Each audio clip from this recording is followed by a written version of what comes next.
इतना नक्कारा सांसद आपको जनता उन्हें पीटने न खिलाने का वादा किया था तो किसी ने ताला लगाने की कसम। मैं संजू महादेवा और आप देख रहे हैं प्राइम इंडिया समाचार। लोकसभा चुनाव 2024 की घोषणा के साथ ही विशेष रूप से विश्व की सबसे बड़ी पार्टी भारतीय जनता पार्टी के राष्ट्रीय स्तर के नेता हों या राज्य स्तर के नेता हों या जिला स्तर के नेता हों या क्षेत्रीय स्तर के नेता हों, इन सब लोकसभा चुनाव में भाग लेने के लिए टिकटों को लेकर जो होड़ मची हुई थी वो जग जाहिर थी। इसका खामियाजा भारतीय जनता पार्टी को यह भुगतना पड़ा कि उन्हें कई सीटों पर हार का मुंह देखना पड़ा, क्योंकि वे अपने पार्टी के हर स्तर के नेताओं से सामंजस्य बैठाने में विफल रही और जो मुख्य रूप से जो क्षेत्रीय स्तर के नेता थे, राज्य स्तर के नेता थे, विधायक या पूर्व विधायक, मंत्री या पूर्व मंत्री, सांसद या पूर्व सांसद, ये लोग भी अपने क्षेत्र में सामंजस्य बैठाने में असफल रहे और ये टिकटों के ही होड़ में ये लगे रहे। उसके बाद जिनको टिकट मिल गया उनकी तो बल्ले बल्ले, जिन्हें नहीं मिला वे इस पर अफसोस ही जताते रहे और अपनी नाराजगी को जग जाहिर करते रहे। विशेष रूप से जब बलिया की बात करते हैं तो बलिया में अगर चर्चा की जाए तो वो चाहे चर्चा आनंद स्वरूप शुक्ल की हो, वो चाहे चर्चा उपेंद्र तिवारी की हो, वो चाहे चर्चा सुरेंद्र सिंह की हो या चर्चा पूर्व विधायक और भारतीय जनता पार्टी के बलिया से जिला अध्यक्ष संजय यादव की, सबके चेहरे पर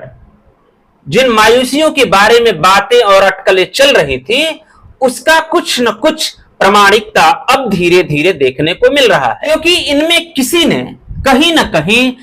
कमल खिलाने का वादा किया था तो किसी ने ताला लगाने की कस्में खाई थी। लेकिन बात तो यहां तक बनाई कि पूर्वांचल में न तो कमल ही खिल सका और न ही ताला ही लग सका। चुनाव परिणाम भी हो गया, नई सरकार का गठन भी हो गया, लेकिन क्षेत्रीय स्तर पर जो सियासी अटकलों का जो दौर है वो नहीं थमा।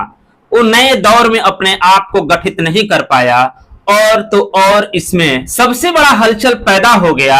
कि जब सलेमपुर से 2 बार के सांसद रहे रविंद्र कुशवाहा ने जब मुखर होना शुरू किया तो मुखर होते हुए एक जगह उन्होंने बयान देते हुए कहा कि मुझे हराने में बलिया के ही भाजपा जिलाध्यक्ष संजय यादव और साथ ही एक राज्य मंत्री का भरपूर हाथ है। फिर क्या था, सनसनी फैल गई, सवाल और जवाब का दौर शुरू हो गया। वो चाहे चट्टी चौराहों का जगह हो, वो चाहे भारतीय जनता पार्टी का कार्यालय हो।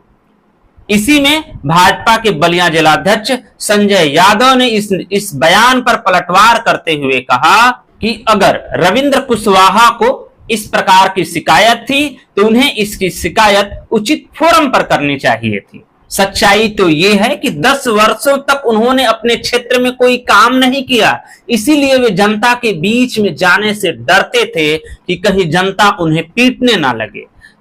वास्तव में संजय यादव ने यह भी कहा कि अगर ढूंढा जाए तो पूरे देश में इतना नक्कारा सांसद आपको कहीं नहीं मिलेगा। उन्हें जो भी वोट मिला है या हमारी पार्टी को जो भी उनके सांसदीय क्षेत्र में जो वोट मिला है वो हम लोगों की मेहनत की बदौलत ही है। एक बहुत बड़ा आरोप कहा जाएगा। इस पर और भी जुड़ी अगर बयानबाजी से जुड़ी कोई खबरें आती हैं हम आपको अपडेट करते रहेंगे। नमस्कार, आप देख रहे हैं प्राइम इंडिया समाचार और मैं संजीव।